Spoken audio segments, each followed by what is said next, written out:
হযরত ফারুক আযম রাদিয়াল্লাহু তাআলা আনহুম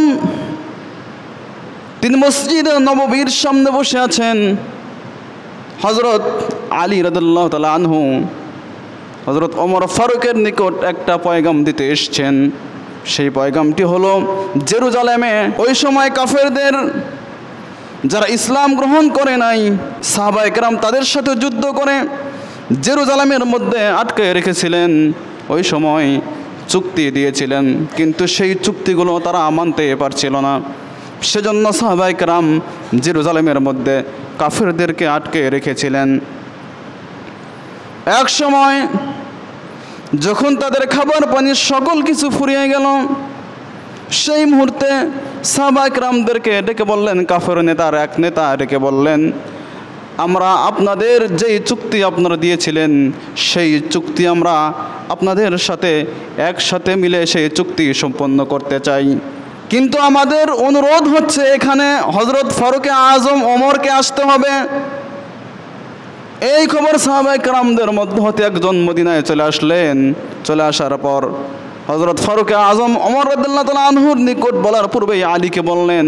আলীকে বলার পর আলী এবার ফারুক আযম ওমরের নিকট গিয়ে বললেন, হে আমিরুল মুমিনিন, অর্ধজাহানের দ্বিতীয় খলিফা, জেরুজালেমের মধ্যে যে কাফেরদেরকে আমরা আটকে রেখেছিলাম বিশেষ চুক্তির মাধ্যমে, সেই চুক্তি তারা এখন সম্পন্ন করতে চাচ্ছে, কিন্তু শর্তও দিয়েছে আপনাকে সেখানে যেতে হবে। তাহলে এখন আপনি প্রস্তুতি গ্রহণ করেন। ফারুক আযম ওমর রাদিয়াল্লাহু তাআলা আনহু চিন্তা করলেন, তাহলে যেহেতু জেরুজালেম ফিলিস্তিনে যেতে হবে, তাহলে আমি আমার মাল সামান নিয়ে সাহাবায়ে কেরামদেরকে নিয়ে একটা দল বহর গুছিয়ে বের হয়ে যাই। পরের দিন সকালে তিনি বের হলেন, দল গুছিয়ে বের হলেন, কিন্তু সকল সাহাবায়ে কেরাম লক্ষ্য করে দেখুন ওমর রাদিয়াল্লাহু তাআলা আনহু এমন একটা জামা গায়ে দিয়েছে যে জামার মধ্যে 22 থেকে 23টা তালি রয়েছে। যে জামাটা এত পুরাতন, যে জামার মধ্যে 22 থেকে 23টা তালি রয়েছে, তালিযুক্ত জামা পরিধান করেছে। ওই সময় জেরুজালেমের আশেপাশে যে রাজা সম্রাটরা বসবাস করত তারা কিন্তু জাঁকজমকপূর্ণ পোশাক পরিধান করত। আমিরুল মুমিনিন ইসলামের মুসলিম জাহানের দ্বিতীয় খলিফা অর্ধজাহানের বাদশাহ আমিরুল মুমিনিন ফিলিস্তিনে যাচ্ছে, কিন্তু তার গায়ে পরনে রয়েছে 22টি তালিযুক্ত জামা। হযরত আলী রাদিয়াল্লাহু তাআলা আনহু লজ্জা পেয়ে গেলেন, সাহাবায়ে কেরামগুলো লজ্জা পেয়ে গেলেন। ফারুক আযম ওমরকে বলবেন যে আমিরুল মুমিনিন আপনি জামাটা চেঞ্জ করে নতুন জামা গায়ে দেন, এটা বলার মতো সাহস হচ্ছে না। হযরত আলী রাদিয়াল্লাহু তাআলা আনহু একবার সামনের দিকে যায় বলবে, কিন্তু আবার পিছনের দিকে যায়, যদি আমি এটা কি মনে করে সে কি, যদি সে অন্য কোনো কথা বলে। এই ভয়ে ওমরের নিকটে আলী রাদিয়াল্লাহু তাআলা আনহু যাচ্ছে না। তারা একটা পরামর্শ গঠন করল, কয়েকজন সাহাবায়ে কেরাম মিলে বললেন, এই খবর যদি হযরত আয়েশা সিদ্দিকা রাদিয়াল্লাহু তাআলা আনহার নিকট যদি পৌঁছানো যায়, তাহলে উম্মাহাতুল মুমিনিন আয়েশা সিদ্দিকা ওমরকে অবশ্যই বলবেন, আর তখন ওমর কোনো মাইন্ড করবেন না, ওমর কোনো মাইন্ড করবেন না। তারা পরামর্শ করে হযরত আয়েশা সিদ্দিকা রাদিয়াল্লাহু তাআলা আনহার কামরার নিকটে গেলেন, গিয়ে সালাম করলেন। সালাম করে বললেন, ইয়া উম্মাহাতুল মুমিনিন আপনার নিকটে আমরা একটা আরজি নিয়ে এসেছি। আয়েশা সিদ্দিকা রাদিয়াল্লাহু তাআলা আনহা বললেন, কি আরজি? আলী রাদিয়াল্লাহু তাআলা আনহু ডেকে বললেন, দেখেন জেরুজালেমে কাফেরদের সাথে আমাদের একটা চুক্তি হয়েছে, সেখানে ওমর রাদিয়াল্লাহু তাআলা আনহু সেখানে যাচ্ছে, তাকে আমন্ত্রণ করেছে, সেখানে যাচ্ছে, কিন্তু ওই এরিয়ার মধ্যে যে সমস্ত রাজা বাদশাহগুলো বসবাস করে তারা জাঁকজমকপূর্ণ উত্তম পোশাক পরিধান করে, কিন্তু ওমর রাদিয়াল্লাহু তাআলা আনহু বের হয়েছে 22টি তালিযুক্ত তালিওয়ালা কাপড় নিয়ে, জামা নিয়ে।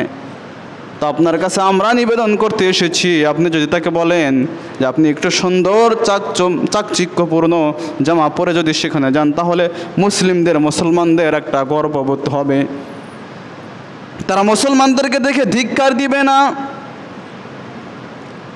আয়েশা সিদ্দিকা রাদিয়াল্লাহু তাআলা আনহা বললেন, তাহলে ওমরকে আমার নিকটে পাঠাও, আমার নিকটে গিয়ে তলব করো, গিয়ে বলো যে উম্মাহাতুল মুমিনিন আয়েশা সিদ্দিকা আপনাকে স্মরণ করেছেন, ডেকেছেন। সাহাবায়ে কেরামদের মধ্যে একজন ওমর ফারুক রাদিয়াল্লাহু তাআলা আনহুর নিকটে গেলেন, যাওয়ার পর ওমরকে বললেন, আমিরুল মুমিনিন আপনাকে আয়েশা সিদ্দিকা রাদিয়াল্লাহু তাআলা আনহা আপনাকে ডেকেছেন, এখন আপনাকে সেখানে যেতে হবে। যখন শুনলেন আমিরুল মুমিনিন আয়েশা সিদ্দিকা ডেকেছে, তখন আর তার দাঁড়ানোর মতো সময় নেই। এক দৌড়ে আয়েশা সিদ্দিকার কামরার নিকটে আসলেন, এসে সালাম করলেন, আসসালামু আলাইকা ইয়া উম্মাহাতুল মুমিনিন, আপনি আমাকে কেন ডেকেছেন? আয়েশা সিদ্দিকা বললেন, আমি শুনেছি আপনি বলে জেরুজালেমে যাচ্ছেন একটা চুক্তি সম্পাদন করার জন্য। ওমর ফারুক বললেন, হ্যাঁ আমি এই উদ্দেশ্যে বের হয়েছি। কিন্তু আয়েশা বললেন, আপনি যে জামাটা পরিধান করে যাচ্ছেন সেই জামায় শুনেছি 22টি তালিযুক্ত জামা আপনি পরেছেন, পুরাতন একটা জামা আপনি পরেছেন।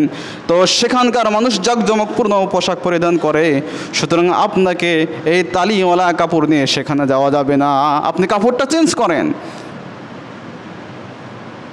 ওমর ফারুক রাদিয়াল্লাহু তাআলা আনহু আয়েশা সিদ্দিকা যখন এই কথা বললেন, জড়জড় করে চোখের পানি ছেড়ে দিয়ে বললেন, হে উম্মাহাতুল মুমিনিন আয়েশা, আপনি তো দেখেছেন আমার প্রিয় নবী একটানা 7 দিন পর্যন্ত কোনো খাবার খায়নি, পেটে পাথর বেঁধে রেখেছিলেন, তার একাধিক কোনো পোশাক ছিল না। আমি নিজে ওমর দেখেছি আল্লাহর নবী তালিযুক্ত জামা পরেছে, আপনি তো সেলাই করে দিয়েছেন। তারা সাহাবী, আমি ওমর হয়ে কেমন করে জাঁকজমকপূর্ণ পোশাক পরে আমি ওই ফিলিস্তিন জেরুজালেমের নিকটে যাব? তাদের সামনে আমি কিভাবে যাব? কারণ আমার নবী তো তালিযুক্ত কাপড় পরেছে। আমি ওমর যদি এখন এই মানে সুন্দর জাঁকজমকপূর্ণ কোনো পোশাক পরি, তাহলে আমার রসুলকে অবমাননা করা হবে, আমি আমার রসুলকে অপমান করতে পারবো না। কারণ আমি সেই শিক্ষা আমাদের রসুল থেকে পাই নাই, সেই শিক্ষা আমাদের রসুল থেকে পাই নাই। ওই জেরুজালেমের কাফেররা তারা যাই মনে করে করুক, তারা যেটা মনে করে করুক, সেটা আমার যায় আসে না, কারণ আমি আল্লাহ রসুলকে ভালোবাসি। আল্লাহু আকবার। চিন্তা করেছেন আর আমাদের মন মানসিকতা কেমন?